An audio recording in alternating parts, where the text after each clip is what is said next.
भ्रष्टाचार के आरोप में जेल जाने वाले मुख्यमंत्रियों के क्लब और श्रृंखला में तो आप शामिल हो गए। एक नया कीर्तिमान बना दिया कि आप जेल से ही रहकर सत्ता लोलुपता की एक नई नजीर आपने देश के सामने रखी। अपनी ही सरकार के जेल से बाहर आकर अपनी ही सरकार के बनाए हुए नियम को तोड़ने वाले भी वो इस देश के पहले मुख्यमंत्री हुए।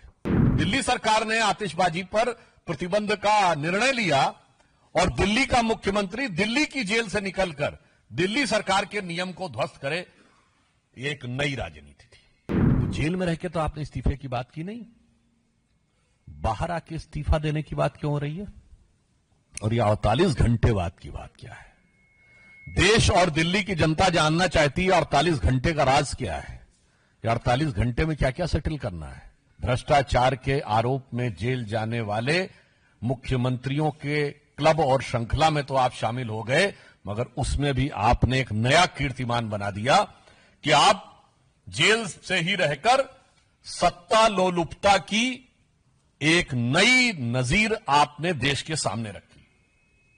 और फिर इतना ही नहीं, जेल से बाहर आकर जिस ढंग की आतिशबाजी हुई, अपनी ही सरकार के जेल से बाहर आकर अपनी ही सरकार के बनाए हुए नियम को तोड़ने वाले भी वो इस देश के पहले मुख्यमंत्री हुए। दिल्ली सरकार ने आतिशबाजी पर प्रतिबंध का निर्णय लिया और दिल्ली का मुख्यमंत्री दिल्ली की जेल से निकलकर दिल्ली सरकार के नियम को ध्वस्त करे, ये एक नई राजनीति थी। और उसके बाद उनकी नई राजनीति कहीं कहीं पर बहुत विडंबनापूर्ण और दुखद भी लगती है। शराब घोटाले में जब इन पे आरोप लगा था तो दिल्ली में दारू का दरिया बहाने वाले लोग महात्मा गांधी की समाधि के ऊपर जाकर शपथ लेने का ढोंग कर रहे थे, जबकि महात्मा गांधी का जो जन्मदिन है 2 अक्टूबर पूरे देश में ड्राई डे होता है। इससे बड़ा मजाक क्या हो सकता है भारत की राजनीति में कि शराब घोटाले के आरोपी गांधी की समाधि पर, और आज भगत सिंह जी से तुलना कर रहे हैं। आपको याद हो पहले भी जब इन लोगों ने भगत सिंह जी की फोटो लगाई थी तो भगत सिंह जी के परिवार की तरफ से भी आपत्ति आई थी। और मुझे लगता है कि शहीद आजम भगत सिंह जैसे लोगों की और जिन लोगों ने देश के लिए बलिदान दिया, उनकी आत्मा जहां भी होगी स्वर्ग में उन्हें बहुत कष्ट हो रहा होगा। ये वही देश है जिसके लिए राणा प्रताप ने घास की रोटी खाई, जिसके लिए रण में कूदी रानी लक्ष्मीबाई, जिसके लिए भगत सिंह ने फांसी गले लगाई, इसलिए कि एक भ्रष्टाचार का आरोपी गुनहगार आज उनके नाम का उपयोग करे।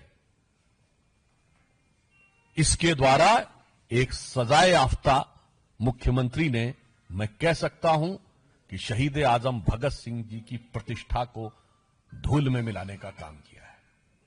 यह आपत्तिजनक है, भर्त्सना योग्य है और पीड़ादायक भी है।